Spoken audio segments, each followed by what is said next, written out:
بسم اللہ الرحمن الرحیم نحمدہ ونصلی ونسلم علی رسولہ الکریم اما بعد۔ گزشتہ نشست میں آپ احباب کے سامنے پیغمبر دو عالم صلی اللہ تعالی علیہ وسلم کی حیات طیبہ کا پہلا سفر جو آپ نے 12 سال کی عمر میں تجارت کی غرض سے ملک شام کا کیا تھا، اس کی تفصیل آپ احباب کے سامنے عرض کی تھی۔ اس سفر سے اگلا حصہ جو ہے پیغمبر دو عالم صلی اللہ تعالی علیہ وسلم کا یہ حیات طیبہ کا دوسرا سفر ہے، جو آپ صلی اللہ تعالی علیہ وسلم نے 25 سال کی عمر میں حضرت سیدہ خدیجۃ الکبریٰ رضی اللہ تعالی عنہا کے مال کو لے کے آپ نے ملک شام کا سفر کیا۔ اس کی اختصار کے ساتھ کچھ تفصیل یوں ہے کہ حضرت خدیجۃ الکبریٰ رضی اللہ تعالی عنہا نے پیغمبر دو عالم صلی اللہ تعالی علیہ وسلم کے متعلق آپ کی صداقت، امانت داری کا جب تذکرہ سنا تو انہوں نے آپ صلی اللہ تعالی علیہ وسلم سے یہ عرض کی کہ میں جو نفع دوسرے لوگوں کو دیتی ہوں اس سے ڈبل نفع آپ کو دوں گی، آپ میرا مال لے کر ملک شام تجارت کے لیے جائیں۔ تو آپ صلی اللہ تعالی علیہ وسلم نے اس پہ رضامندی کا اظہار فرمایا اور 25 سال کی عمر میں آپ نے تجارت کی غرض سے یہ دوسرا سفر شروع کیا۔ اس سفر میں حضرت خدیجۃ الکبریٰ رضی اللہ تعالی عنہا کے ایک غلام تھے جن کا نام تھا میسرہ، وہ بھی آپ صلی اللہ تعالی علیہ وسلم کے ہمراہ اس سفر میں شریک تھے۔ تو آپ صلی اللہ تعالی علیہ وسلم ملک شام تجارت کی غرض سے جب نکلے تو آپ نے وہاں پہ حضرت خدیجۃ الکبریٰ رضی اللہ تعالی عنہ کے مال سے خرید و فروخت فرمائی، مال خریدا اور اس مال میں بے شمار منافع آپ صلی اللہ تعالی علیہ وسلم کو حاصل ہوئے۔ اس سفر کے اندر چند اہم واقعات رونما ہوئے جن کا تذکرہ حضرت خدیجۃ الکبریٰ رضی اللہ تعالی عنہ کے غلام حضرت میسرہ رضی اللہ تعالی عنہ نے، جو بعد میں مشرف باسلام ہوئے، حضرت خدیجۃ الکبریٰ رضی اللہ تعالی عنہ کے سامنے واپسی پہ ان کا ذکر کیا۔ ان میں سے چند یہ ہیں کہ جب آپ صلی اللہ تعالی علیہ وسلم سفر پہ نکلے تو آپ صلی اللہ تعالی علیہ وسلم کے اوپر بادل ہمیشہ سایہ کیے ہوئے رہتا تھا۔ تو میسرہ جو غلام تھے ساتھ، اور وہ یہ منظر دیکھ رہے تھے کہ یہ کوئی معمولی ہستی نہیں ہے جن کے اوپر بادل نے سایہ کیا ہوا ہے۔ پھر ملک شام جب پہنچے تو رات پہنچنے سے پہلے راستے میں جس درخت، جس بھی شجر و حجر کے قریب سے گزرتے تھے وہاں سے سلام کی آوازیں آتی تھیں، اور وہ درخت اور شجر اور حجر جو ہے وہ جھک جھک کے ادباً آپ کو سلام عرض کرتے تھے۔ پھر جب ملک شام آپ پہنچتے ہیں تو ملک شام میں ایک راہب تھا جس کا نام تھا نستورہ راہب، تو اس کے عبادت خانے کے قریب آپ صلی اللہ تعالی علیہ وسلم اور آپ کے ساتھ جو خادم تھے حضرت میسرہ، وہ اپنی سواری کو باندھتے ہیں اور تھوڑی دیر کے لیے آرام کرتے ہیں وہاں پہ۔ وہ نستورہ راہب جو ہے وہ جب یہ آپ کی بندھی ہوئی سواری کو دیکھتا ہے تو نکل کے سامنے آتا ہے اور وہ حضرت میسرہ سے یہ پوچھتے ہیں کہ آپ لوگ کون ہیں؟ تو وہ عرض کرتے ہیں کہ ہم مکہ کے رہنے والے ہیں اور تجارت کی غرض سے آئے ہیں۔ تو وہ سوال کرتے ہیں کہ جو شخص آپ کے ساتھ ہیں ان کا نام کیا ہے؟ تو وہ عرض کرتے ہیں کہ ان کا نام محمد ہے صلی اللہ تعالی علیہ وسلم۔ وہ پوچھتے ہیں کہ ان کے والد کا نام کیا ہے؟ تو وہ عرض کرتے ہیں عبداللہ۔ کا ان کے دادا جی کا نام کیا ہے؟ کہا عبد المطلب۔ کا ان کا خاندان کیا ہے؟ کہا بنو ہاشم قریش۔ تو وہ پوچھتے ہیں کہ ان کے والد زندہ ہیں؟ تو وہ عرض کرتے ہیں کہ والد تو ان کی ولادت سے پہلے ہی دنیا سے پردہ فرما گئے۔ پھر وہ پوچھتے ہیں کیا اب ان کے دادا زندہ ہیں؟ وہ کہتے ہیں نہیں، ان کے دادا بھی دنیا سے رخصت ہو گئے۔ جب آپ صلی اللہ تعالی علیہ وسلم کی عمر مبارک 8 سال 2 ماہ 10 دن تھی تو آپ کے دادا دنیا سے رحلت فرما گئے۔ تو وہ پوچھتے ہیں کہ اب یہ کن کی کفالت میں ہیں؟ تو وہ عرض کرتے ہیں کہ یہ اپنے چچا کی زیر سایہ پرورش پا رہے ہیں۔ تو وہ نستورہ راہب یہ فرماتے ہیں کہ میں نے آپ سے یہ جو سوالات کیے، آپ کو معلوم ہے کہ میں نے یہ کیوں پوچھا؟ انہوں نے کہا کہ جی نہیں، مجھے تو معلوم نہیں ہے۔ انہوں نے کہا یہ جس پتھر کے ساتھ تم لوگوں نے سواری کو باندھا ہے، تو ہماری کتابوں میں وہ آسمانی علوم کو جاننے والے تھے، انہوں نے کہا کہ ہماری کتابوں میں یہ لکھا ہے کہ اس پتھر کے ساتھ آخری نبی ملک شام تجارت کی غرض سے آئیں گے اور یہاں سے ان کا گزر ہوگا اور وہ اپنی سواری کو اس پتھر کے ساتھ باندھیں گے۔ تو میں تو عرصہ دراز سے اس انتظار میں تھا کہ کب وہ وقت آئے اور میں اس پیغمبر آخر الزماں کا دیدار کروں۔ پھر ان کی ملاقات ہوتی ہے آپ صلی اللہ تعالی علیہ وسلم سے اور وہ بڑے خوشی کا اظہار کرتے ہیں۔ تو یہ واقعہ بھی جو 7 غلام میسرہ تھے انہوں نے یہ سارا واقعہ اپنی آنکھوں سے دیکھا اور کانوں سے یہ ساری باتیں سنی۔ بہر کیف آپ تجارت کی معاملات کو مکمل کرنے کے بعد جب واپس پلٹتے ہیں تو حضرت میسرہ حضرت ختیجۃ الکبریٰ رضی اللہ تعالی عنہا سے یہ سارے واقعات کا تذکرہ کرتے ہیں جو وہ اپنی آنکھوں سے جن کا مشاہدہ کر چکے تھے۔ بادل کا سایہ کرنا، نستورہ راہب کا یہ پیشن گوئیاں کرنا، اور آپ کی امانت داری، سچائی، اور سچائی کا عالم یہ تھا کہ آپ جب کوئی چیز فروخت کرتے تھے، اگر اس میں کوئی نقص ہوتا تھا تو اس کو واضح طور پہ بتاتے تھے۔ اگر کسی کا دل کرتا تھا خرید لیتا تھا، نہیں دل کرتا تھا تو نہیں خریدتا تھا۔ بہر کیف جب واپسی پہ جب آپ صلی اللہ تعالی علیہ وسلم نے حضرت ختیجۃ الکبریٰ کا مال ان کے حوالے کیا، اس میں سابقہ تجارت میں جو وہ پیسہ دیتی تھیں اور اس سے جو نفع ہوتا تھا، اس تجارت میں ان کو نفع کئی گنا زیادہ ہوا۔ تو انہوں نے آپ صلی اللہ تعالی علیہ وسلم سے جو منافع طے کیا تھا تو وہ بڑھا کر دیا۔ اس پر آپ نے جو اضافے میں رقم دی گئی تھی وہ آپ نے حضرت ختیجہ کو رضی اللہ تعالی عنہا کو واپس کر دی، یہ کہہ کر کہ میرا آپ سے اتنے میں معاہدہ ہوا تھا۔ بہر کیف اس واقعے کے 2 ماہ گزرنے کے بعد اب چونکہ حضرت ختیجۃ الکبریٰ رضی اللہ تعالی عنہا آپ کے متعلق یہ ساری پیشن گوئیاں اور یہ سارے واقعات سن چکی تھیں اپنے غلام کی زبانی، تو ان کے دل میں یہ تمنا پیدا ہوئی کہ میں آپ صلی اللہ تعالی علیہ وسلم سے شادی کر لوں۔ تو ان کی ایک خادمہ تھی، یا ان کی بعضوں نے لکھا ہے کہ وہ ان کی دوست تھیں، جس کا نام انیسہ بنت منبع تھا۔ تو انہوں نے اس کا تذکرہ اپنی اس دوست، اپنی سہیلی سے جس کا نام انیسہ بنت منبع تھا اس سے ذکر کیا۔ انہوں نے پیغمبر دو عالم صلی اللہ تعالی علیہ وسلم سے اس کا تذکرہ کیا تو آپ نے اس پر رضامندی کا اظہار فرمایا، اور پھر آپ نے اپنے فیملی سے اس کی مشاورت کی، اور مشاورت کرنے کے بعد آپ نے یہ فیصلہ کیا کہ مجھے بھی اب شادی کر لینی چاہیے۔ چنانچہ آپ کے فیملی کے لوگوں نے حضرت ختیجۃ الکبریٰ رضی اللہ تعالی عنہا کی فیملی سے بات چیت کی اور یہ رشتہ پکا ہوا، اور پیغمبر دو عالم صلی اللہ تعالی علیہ وسلم کی شادی حضرت ختیجۃ الکبریٰ رضی اللہ تعالی عنہا سے منعقد ہو گئی۔ اس وقت آپ صلی اللہ تعالی علیہ وسلم کی عمر مبارک 25 سال تھی، اور حضرت ختیجۃ الکبریٰ رضی اللہ تعالی عنہا کی عمر مبارک 40 سال تھی۔ اب یہاں پہ تھوڑی سی تفصیل میں حضرت ختیجۃ الکبریٰ رضی اللہ تعالی عنہا کے حوالے سے عرض کر دیتا ہوں کہ یہ پیغمبر دو عالم صلی اللہ تعالی علیہ وسلم کی سب سے پہلی زوجہ محترمہ اور امہات المؤمنین میں سے سب سے پہلی یہ خاتون ہیں جو پیغمبر دو عالم صلی اللہ تعالی علیہ وسلم کے نکاح میں آئیں۔ تو حضرت ختیجہ کا اپنا ذاتی بیک گراؤنڈ جو ہے وہ بھی قریش خاندان سے تھا۔ ان کے والد محترم کا نام خویلد بن اسد بن عبد العزیٰ بن قصی تھا، اور ان کی والدہ محترمہ کا نام فاطمہ بنت زائدہ تھا، اور یہ لوی بن غالب جو تھے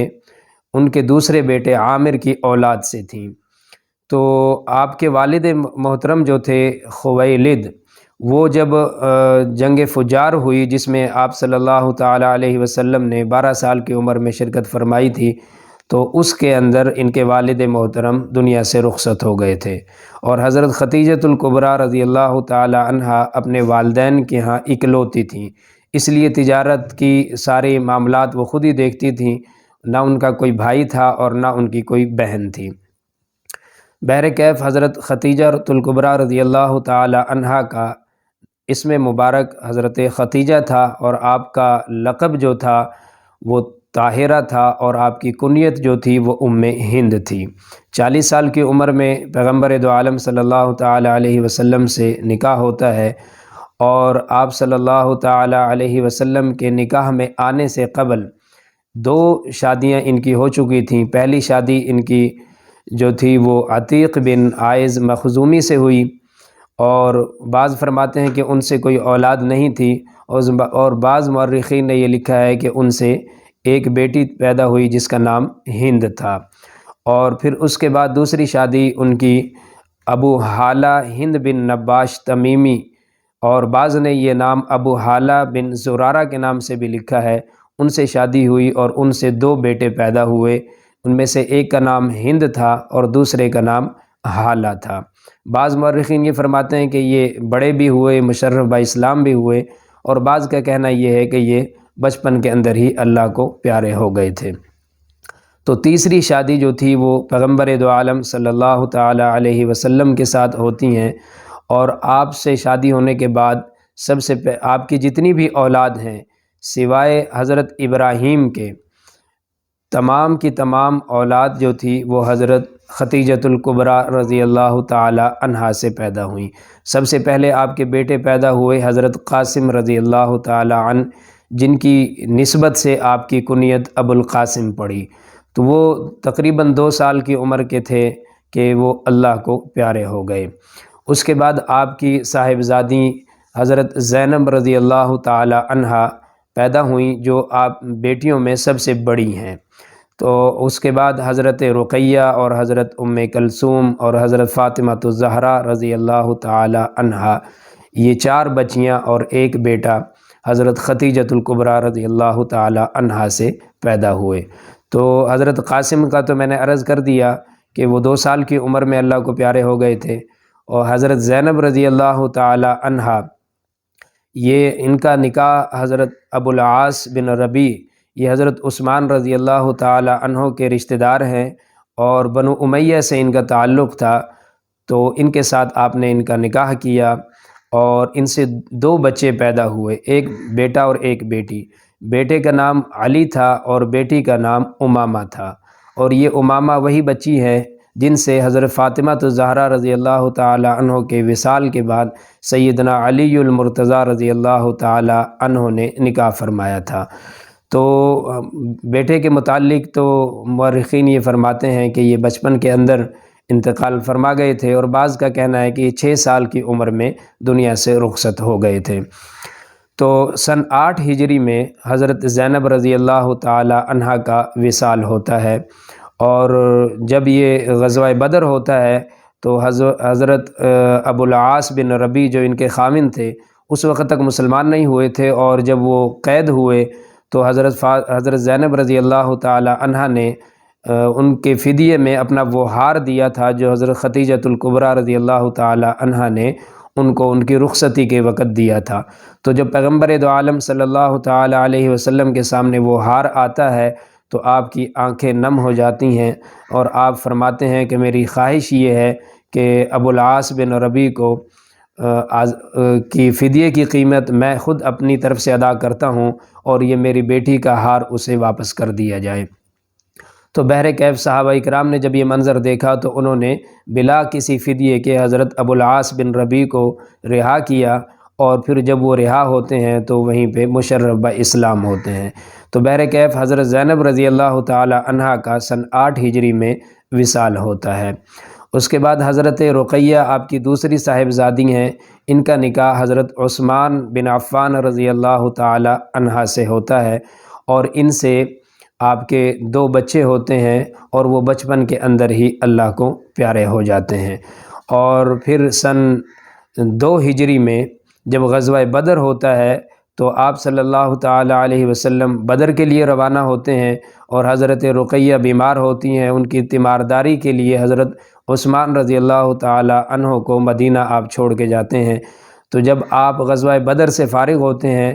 یہاں پہ حضرت رقیہ اللہ کو پیاری ہو چکی ہیں، اور حضرت عثمان رضی اللہ تعالیٰ عنہ ان کی تدفین کر رہے تھے، اور اسامہ ابن زید پیغمبر دو عالم صلی اللہ تعالیٰ علیہ وسلم کی سواری پہ سوار ہو کے مدینہ تشریف لاتے ہیں اور نعرہ تکبیر بلند کرتے ہیں۔ تو حضرت عثمان رضی اللہ تعالیٰ عنہ پوچھتے ہیں کہ یہ نعرہ تکبیر کس چیز کی وجہ سے ہے؟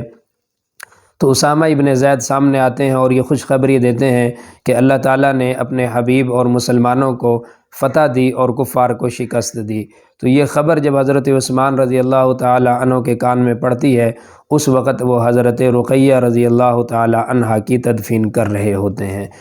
تو سن 2 ہجری میں حضرت رقیہ اللہ کو پیاری ہو جاتی ہیں۔ پھر سن 3 ہجری ربیع الاول کے مہینے میں حضرت کلثوم جو آپ کی تیسری صاحبزادی ہیں، ان کا نکاح آپ صلی اللہ تعالیٰ علیہ وسلم حضرت عثمان بن عفان رضی اللہ تعالیٰ عنہ سے فرماتے ہیں، اور ان سے کوئی اولاد نہیں ہوتی۔ بعض مورخین یہ فرماتے ہیں کہ ان سے اولاد ہوئی، اور ان کی اولاد یمن کے علاقوں میں جا کے آباد ہو گئی، اور جب انہوں نے وہاں سے ہجرت کی تو لیکن یہ کوئی معتبر اور مستند بات نہیں ہے۔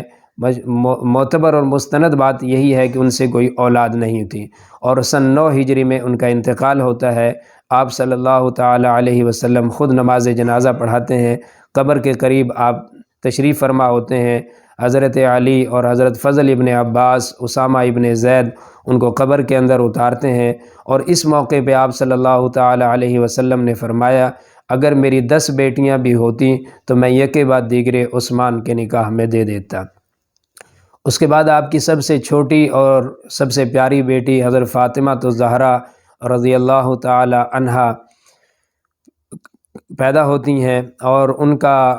نکاح آپ اپنے خاندان میں، یعنی پہلی 3 بیٹیوں کا نکاح آپ نے قریش خاندان میں نہیں کیا۔ پہلی بیٹی کا نکاح ابو العاص بن ربیع سے، جن کا تعلق بنو امیہ سے تھا۔ دوسری بیٹی حضرت رقیہ کا نکاح بھی عثمان رضی اللہ تعالیٰ عنہ، وہ بھی بنو امیہ سے۔ تیسری بیٹی کا نکاح بھی ان سے ہی اور بنو امیہ سے ان کا تعلق تھا۔ چوتھی اور آخری بیٹی ہیں جن کا نکاح آپ نے اپنی فیملی میں کیا، اور وہ حضرت علی ابن ابی طالب تھے، اور یہ واحد آپ کی اکلوتی بیٹی ہیں جن سے اللہ تعالیٰ نے اولاد کا سلسلہ آگے چلایا، اور پھر وہ کربلا پہ جا کے وہ کہانی ختم ہوتی ہے، وہ مشہور و معروف واقعہ ہے۔ تو یہ آپ کی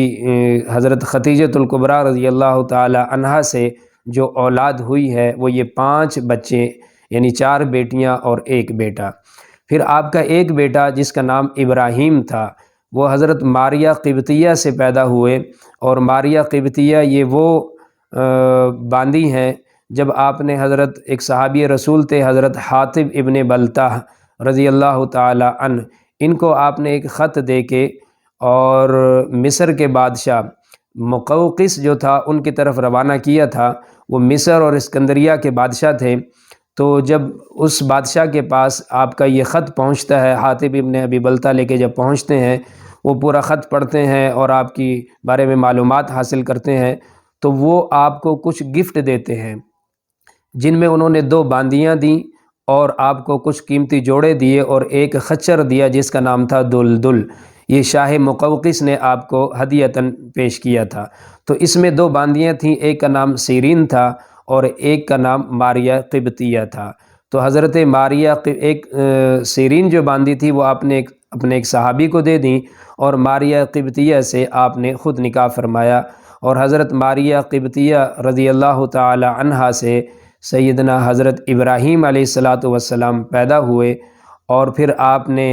7ویں دن ان کا عقیقہ کیا، سر کے بال منڈوائے، اور بالوں کے برابر آپ نے چاندی جو تھی وہ صدقہ فرمائی، اور پھر ان کو ان کی پرورش اور نشو و نما کے لیے دیہات کا ایک انتخاب فرمایا،